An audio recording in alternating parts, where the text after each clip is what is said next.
तो जीएसटी में दरों को जो लेकर कटौती हुई है उसे आप कैसे देखते हैं? लेकिन ये तो वास्तव में इतना बड़ा कदम है जिसको कहते हैं generation of reforms in GST. इससे आम आदमी को जबरदस्त राहत मिल रही है। जो सीनियर सिटीजन है उनको तरह तरह की राहत देना, लाइफ सेविंग ड्रग्स 33-34 उन पे 0 जीएसटी। मैं समझती हूँ इसका असेसमेंट जब होगा 2-3 महीने बाद तो it will come as a great reform. It's a Modi reform.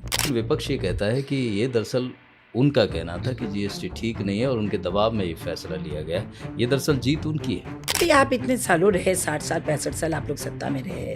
ठीक है, आपकी एक बात हम मानते हैं कि आपने मार्केट ओपन के 91 में रिफॉर्म्स चाहिए थे, आपने किए, लेकिन इतना करप्शन था जो यूपीए की गवर्नमेंट का दौर चला, उसमें इतना करप्शन हुआ।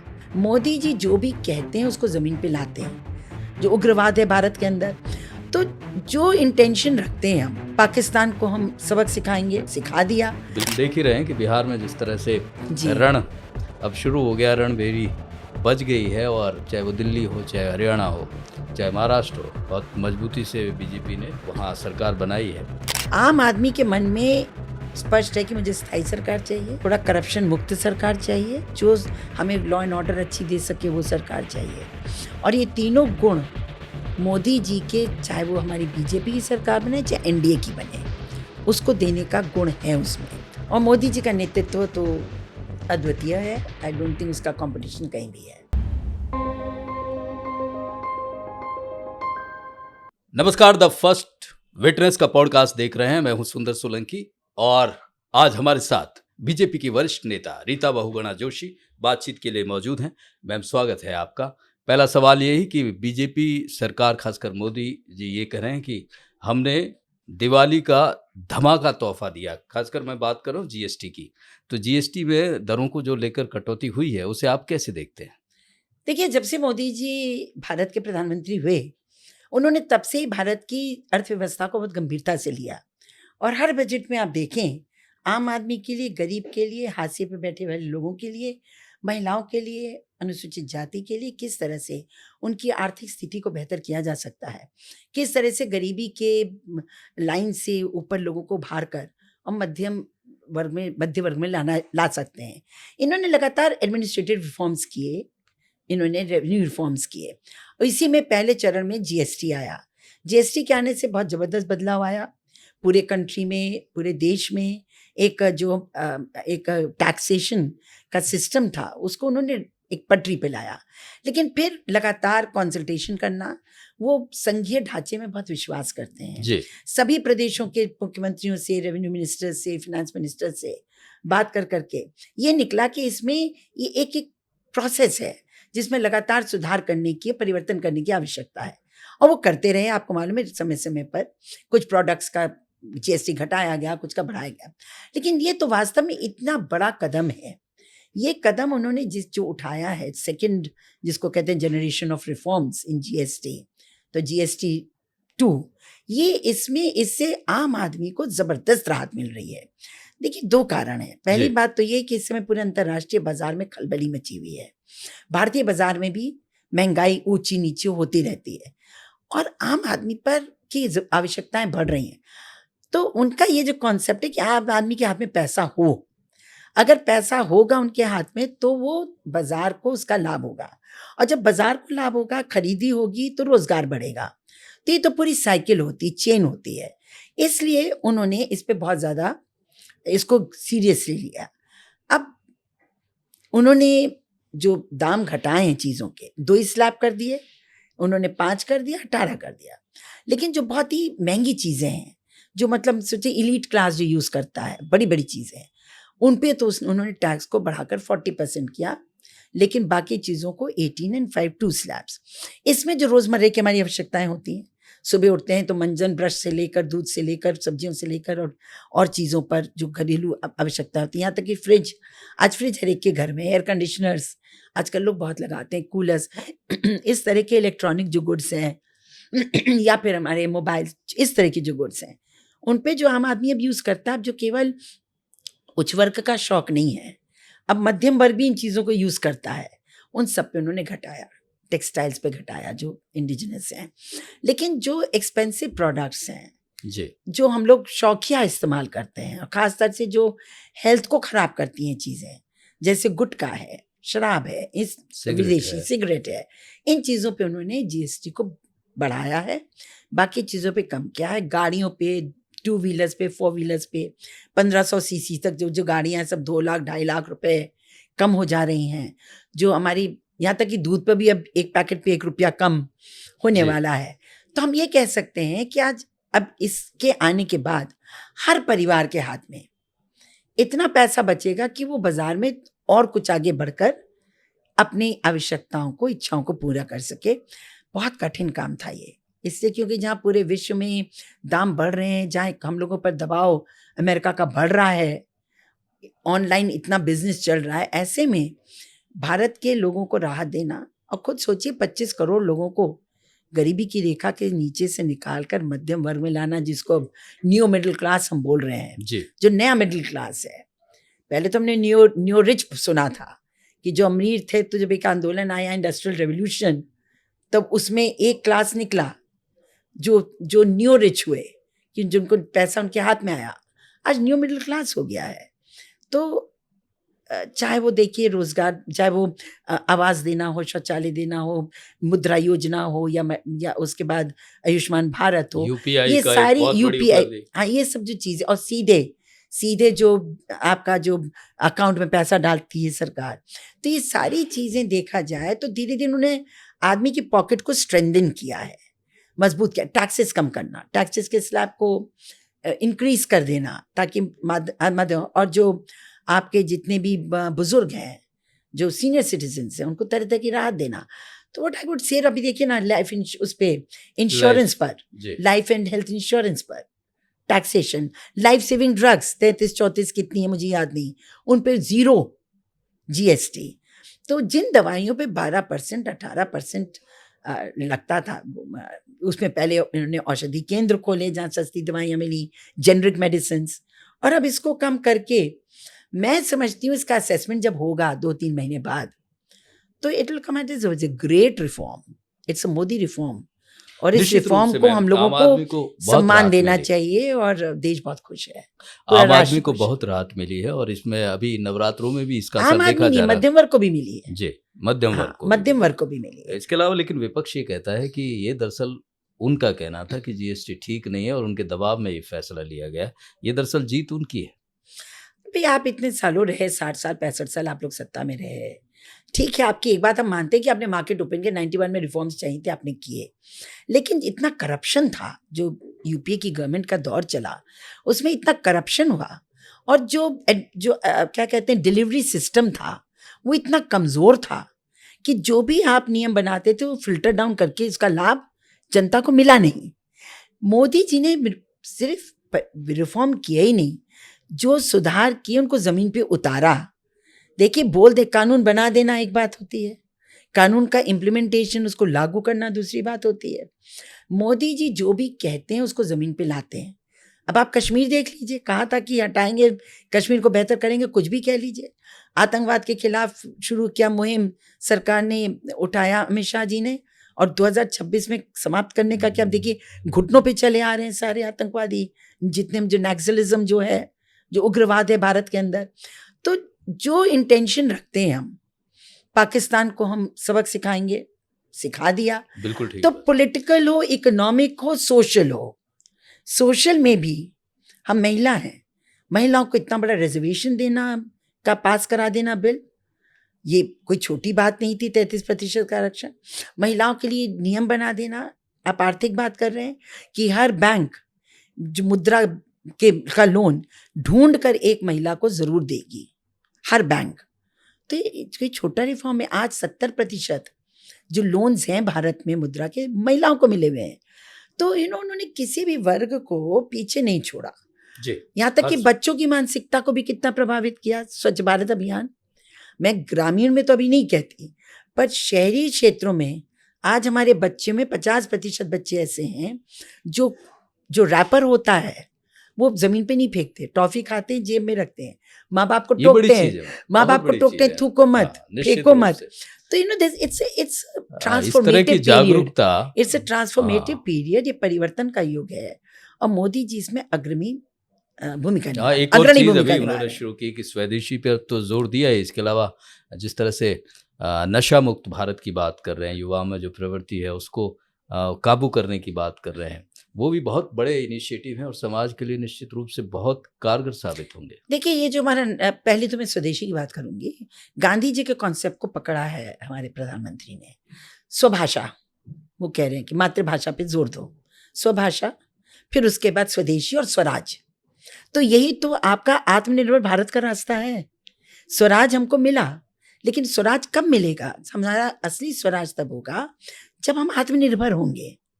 तो गांधी जी के पथ पर इन्होंने जबरदस्त बढ़ाया। स्वभाषा पे बहुत काम हो रहा है, स्वदेशी पे काम हो रहा है, लेकिन स्वदेशी पे भी बहुत कुछ करने की जरूरत है। मेरा जो कॉन्सेप्ट है, जो मैं सोचती हूँ विचार, कि जो स्वदेशी का आंदोलन है, ये कहीं ना कहीं हमारे युवाओं के बीच में तेजी से जाने की आवश्यकता है। देखिए मार्केट जो फोर्सेस हैं, पहले घर में क्या खरीद होगी ये घर के बुजुर्ग तय करते थे, लेकिन आज हमारे घर का युवा और बच्चे तय करते हैं कि कौन से प्रोडक्ट्स हम लेंगे, कौन से नहीं लेंगे। तो हमारे कौन से इंडियन प्रोडक्ट्स हैं जिनको मार्केट में लोगों में कंफ्यूजन भी है। देखिए कुछ चीज़ें ऐसी हैं जो स्वदेशी कुल हम ही बनाते हैं, बहुत ऐसा जिसमें अब हमारे जॉइंट वेंचर्स हैं, तो वो स्वदेशी की कैटेगरी में आना चाहिए। मान लीजिए हमने एक जॉइंट वेंचर किया किसी फॉरेन कंपनी से और हम वो प्रोडक्ट बना रहे हैं, चाहे साबुन हो, तेल हो, इलेक्ट्रॉनिक गुड्स हो, इलेक्ट्रिकल गुड्स हो, तो हमको श्रेणी बनाकर अब बच्चों में क्लैरिटी देनी होगी कि देखो हम स्वदेशी का ये कॉन्सेप्ट है जी। और स्वदेशी के अंदर ये आता है। जैसे हमने कहा भी 33 ड्रग्स ये जो लाइफ सेविंग है, इनको हम जीएसटी से मुक्त कर रहे हैं। हम कहेंगे उनको कि भाई देखो ये 300 आइटम्स हैं जो तुम रोज यूज करते हो, तो अगर तुम इसके जगह पे इसको यूज करो तो भारत स्वावलंबन की ओर बढ़ेगा, 2047 की ओर बढ़ेगा। इस कॉन्सेप्ट पे मैं काम करना शुरू कर रही हूँ। मैंने स्वदेशी को एक आंदोलन के रूप में अपनी तरफ से, क्योंकि मैं विश्वविद्यालय की प्रोडक्ट हूँ, तो युवाओं से मेरा बड़ा संपर्क है। मेरी जितनी आपकी शैक्षिक संस्थाएं हैं उनमें मेरी पकड़ है, तो मैं यूथ और बच्चों के बीच में जाऊंगी। और मैं सरकार से भी अपील करूंगी, वैष्णव जी से, कि जो एडवर्टाइजमेंट्स आते हैं जी। टीवी पर जिसमें बच्चे एडवर्टाइज करते हैं, सरकार तो करती है स्वदेशी, लेकिन सरकार जो एडवर्टाइजमेंट करती है उसका वो प्रभाव नहीं पड़ता जो अन्य एजेंसी से आता है। तो सरकार तो करती है, पर क्या हम कोई सब्सिडी देकर जो हमारे बिल्कुल लोकल इंडिजिनस प्रोडक्ट्स हैं उनको अखबारों में और टीवी, अखबार तो ज़्यादा नहीं, टीवी में, क्या हम उनका एडवर्टाइजमेंट प्रमोट कर सकते हैं ताकि बच्चे समझे कि नहीं हम ये क्यों खरीदें, हम ये क्यों ना खरीदें। जैसे वो कहता है सेंसोडाइन ना खरीदो, कॉलगेट खरीदो, को कहता है कॉलगेट मत करो, दंत कांति खरीदो। तो इस तरह से क्लैरिटी तो मन में आए कि कौन सा ऐसा प्रोडक्ट है जो टोटली विदेशी है, कौन सा ऐसा प्रोडक्ट है जो कोलैबोरेशन में बना है, और कौन सा है जो टोटली इंडिजिनस है जी। लोकल है। तो ये क्लैरिटी बच्चों के बीच में आए। और मैं तो ये सोचती अगर हम अभी प्रारंभ में ये कहें कि भाई तुम 4 चीजें खरीदते हो, 2 तुम स्वदेशी खरीदो, 2 तुम्हारे जो मन में आए खरीदो मार्केट फोर्स से, तो इस मूवमेंट को चलाना इस तरह है। की शुरुआत कर और जो आपने जी। बात करी दूसरी नशा मुक्ति की, जी। उसका भी लॉन्च हुआ है अभी बर्थडे पे, प्रधानमंत्री जी के 75 नशा मुक्त भारत। और जिस स्पीड से सूखा नशा ग्रस्त कर रहा है भारत को, और पूरे देश में, दुनिया में, अब भारत एक बहुत बड़ा मार्केट बन रहा है ड्रग्स का, इसको हमें बचाना पड़ेगा। क्योंकि देखिए जो युवा होता है, जो बच्चे होते हैं, एक्सपेरिमेंट करते हैं। जैसे जब बच्चे को हम जमीन में छोड़ते हैं, मट्टी चाटता है, उसको बताते हैं गलत है, चूना चाटता है, हर चीज़ को मुंह में डाल के फील करता है, तो उन्हें लगता है लेट मी एक्सपीरियंस, अनुभव करें। तो यही बात लेकर जाना है। एक तो ड्रग इंडस्ट्री को तोड़ना है, वो अमित शाह जी बहुत अच्छे से कर रहे हैं। हजारों करोड़ रुपए के ड्रग्स को जला दिया गया है, लाखों लोग इसमें पकड़े गए हैं, लाखों FIRs हुई हैं, और उनका संकल्प है, मुझे पूर्ण विश्वास है कि संकल्प प्रतिभूतित होगा। भागेंगे यहाँ से लोग, जैसे उत्तर प्रदेश से क्राइम भाग रहा है ना, क्रिमिनल दूसरे प्रदेश के भारत आने में डर रहे हैं, वैसे अब विदेशी अगर सूखा नशा भारत में इंपोर्ट एक्सपोर्ट करेंगे तो हमारी सरकार दिल्ली की खौफ पैदा कर रही है उनके दिलों में। तो ये नेक्सस तोड़ने की पूरी कोशिश है, लेकिन जागरूकता भी होनी चाहिए, आवश्यक है कि भाई आवश्यक। अनुभव उस चीज का करो, एक्सपीरियंस जो तुमको लत की ओर ना ले जाए। फिर तो वही होता है कि आज इतना खाया पे कल दूसरा और ज्यादा।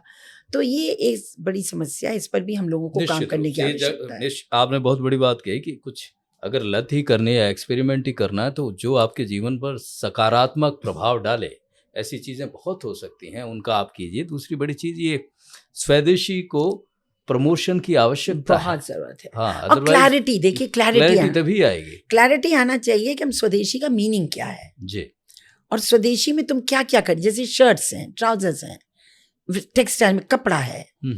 तो क्या चीज़ हम करें? टॉयज़ हैं, अरे मूर्तियाँ हैं, अभी दीपावली आ रही है, छोटी-छोटी मूर्ति है, दिवाली है, बिजली है, वो जो छोटी-छोटी लाइट्स लगती हैं, अब हमारे यहाँ भी बनने लगा है सब। तो हम क्यों चाइना का बना हुआ या कोरिया का बना हुआ या कहीं और का बना हुआ हम गणेश खरीदेंगे? हम अपनी माटी का गणेश क्यों नहीं खरीदेंगे, जो हमारी ये माटी बड़ी से बना अपील है? की है, आप सभी के लिए है। निश्चित रूप से स्वदेशी केवल हम बात ना करें, उसको ज़मीन पे भी लागू करें, अपने देश की बनी हुई चीज़ें खरीदें। खासकर इस दिवाली में मैम ने एक बहुत बड़ी अपील की है आप लोगों से। मैम, आपने अभी यूपी का ज़िक्र किया कि वहाँ लॉ एंड ऑर्डर को तो सभी पूरा देश मानता है कि जो योगी जी ने किया है, और किस तरह से देखते हैं, आप भी सूबे में मंत्री रहे हैं, तो योगी जी के शासन को आप किस तरह से देख रहे हैं, देखिए और किन चीज़ों में बेहतर काम हुआ है और बेहतर की गुंजाइश है? देखिए, सेंट्रल गवर्नमेंट का बड़ा फोकस रहा यूपी पे। मोदी जी का यूपी से चुनाव लड़ना, और वहाँ का प्राइम मिनिस्टर, इतना हम लोग गर्व है कि हमारे प्राइम मिनिस्टर हैं, और योगी जी की निस्वार्थ सेवा का भाव। तो योगी जी को पूरा सपोर्ट सेंट्रल गवर्नमेंट का मिला। तो जो हमारी सेंट्रल गवर्नमेंट की स्कीम्स हैं केंद्रीय सरकार की, वो सारी स्कीम्स को बहुत ही सरल धारा के रूप में आम जनता तक पहुंचाया गया, क्योंकि टकराव भी नहीं था और दोनों ही उत्साही हमारे प्रशासनक हैं। दूसरी बात ये है कि योगी जी ने जो ये का बीमारू राष्ट्र थे, हम प्रदेश थे, सबसे बीमारू में थे हम, 18वीं 19वीं पोजीशन पे थे।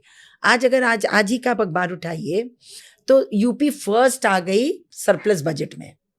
हम जो डेफिसिट बजट में रहते थे 5,000 करोड़ 7,000 करोड़, आज हम प्रॉफिट में, हमारा सरप्लस बजट है शायद 40,000 करोड़ की या 35,000 करोड़ के आसपास का।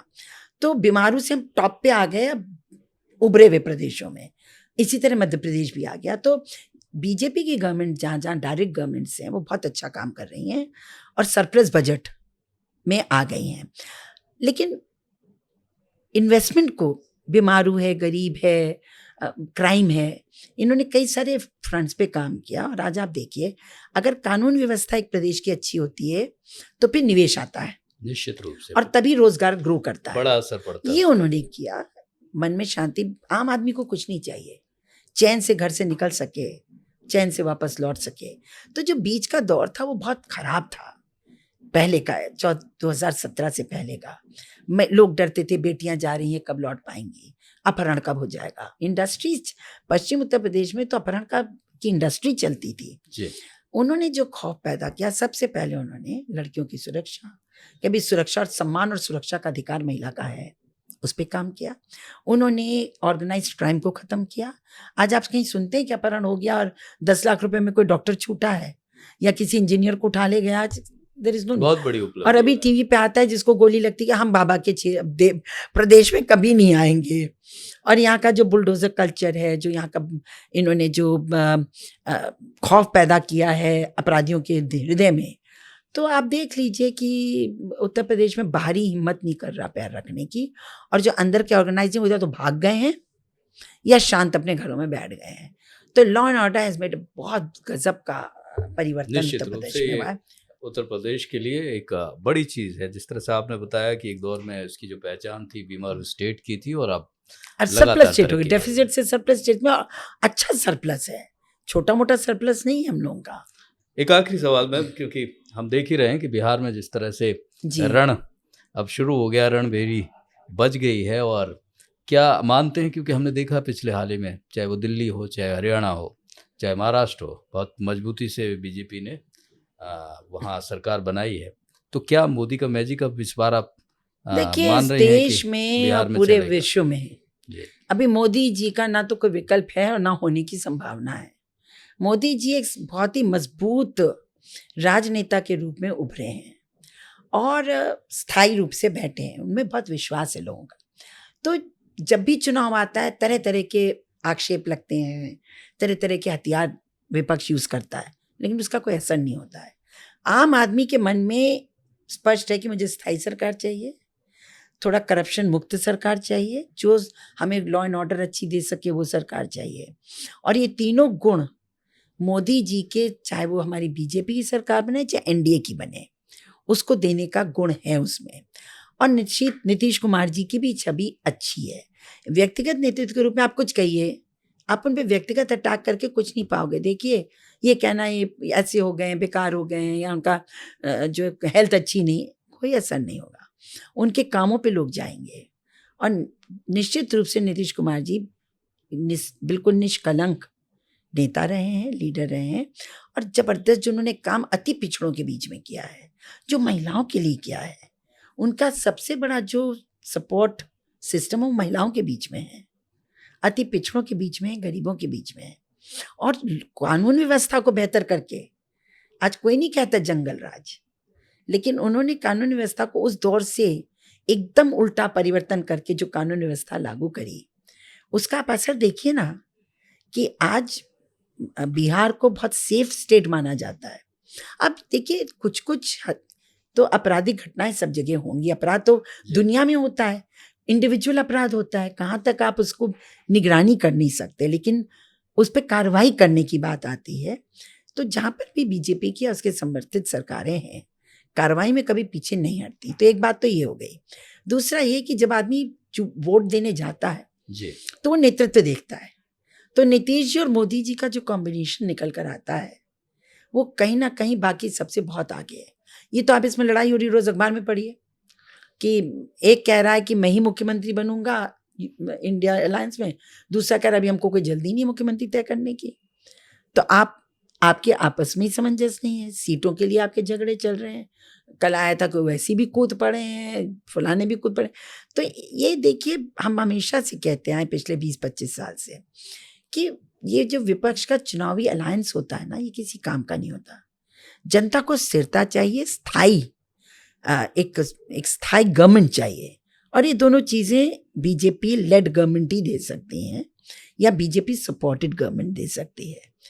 तो ये लोग कितना भी बोल लें, मुझे नहीं लगता कि कोई फर्क वोट पे पड़ने वाला है। मेरे बहुत स्टूडेंट्स भी हैं बिहार में, मैं, आप जानते हैं, बड़े बड़े पदों पे रही हूँ, प्रशासनिक मेरे बड़े जानने वाले हैं, मैं फीडबैक लेती हूँ। मेरा फीडबैक ये है कि ये वोट चोरी का कोई असर जनता के मन पे नहीं, क्योंकि कहीं भी प्रूव नहीं कर पा रहे हैं, कहीं भी प्रूव नहीं कर पा रहे हैं, कोई भी उदाहरण नहीं ला पा रहे हैं। ऐसा आप बोलते जा रहे हो, बात अलग है। तो हम लोग को ठीक है, कोई बीजेपी की सबसे बड़ी बात है कि कोई चुनाव हल्के में नहीं लेती। वो चाहे आपने देखा होगा कि हैदराबाद में कुछ भी नहीं था बीजेपी के पास एक टाइम पर, लेकिन जब पालिका का चुनाव आया, कभी कोई बड़ा नेता नहीं जाता पालिका के चुनाव में, लोकल जाते हैं। पार्टी ने इतनी गंभीरता से वहां के पालिका के चुनाव को, नगर निगम के चुनाव को लिया। तो we take every election seriously because we think it's the voice of the people. जनता की आवाज है, और जनता की आवाज में हमारी आवाज मिलनी चाहिए। तो इस चुनाव को भी गंभीरता से लड़ा जा रहा है, और विश्यूज पे लड़ा जा रहा है, जो विषय हमारे पास हैं। अब आपका, मुझे बड़ा कष्ट हुआ इस बात का कि प्रधानमंत्री जी की माता जी के खिलाफ बोला गया। खुलकर कांग्रेस को बोलना चाहिए था, या इनको बोलना चाहिए था, इनको पार्टी को, लालू जी की, कि भाई आरजेडी, इनको बोलना चाहिए था, खंडन करना चाहिए था कि भाई ऐसा नहीं हुआ, ऐसा है। आप नहीं बोलते हो, मीम्स निकालते हो, तो जनता पे असर नहीं अच्छा पड़ता। आप कंस्ट्रक्टिव बात करोगे, वोट मिलेगा। आप नेगेटिव बात करोगे, वोट कभी नहीं मिलेगा। हम 32 चुनाव अपने परिवार में लड़े हैं, 11 चुनाव मैंने लड़े हैं। जो गाली देकर वोट लेना चाहता है उसको कभी वोट नहीं मिलता। जो पॉजिटिव संदेश लेके लोगों के बीच में जाता है वो वोट पाता है। सो नेगेटिविटी से कुछ नहीं होना। We are a positive party. हम जब जाते हैं तो सीधी बात लेकर जाते हैं कि भाई इतने साल में हमने आपको इतना किया, आगे हम ये करेंगे। और मोदी जी का नेतृत्व तो अद्वितीय है। आई डोंट थिंक उसका कंपटीशन कहीं भी है। जी, रीता बहुगुणा जोशी, बीजेपी की वरिष्ठ नेता, साफ कहना है उनका कि जनता बिहार की समझदार है और वो चेहरा देखती है। मजबूत चेहरा मोदी जी का है। नीतीश कुमार जो परफॉर्म कर चुके हैं, और जिस तरह से विपक्ष को नसीहत दी है कि इस तरह से प्रचार अगर करेंगे तो बिहार की जनता समझती है, उससे वोट नहीं मिलेंगे। बहुत धन्यवाद आपका धन्यवाद। रीता जी। और फिलहाल इस खास पेशकश में इतना ही। नमस्कार।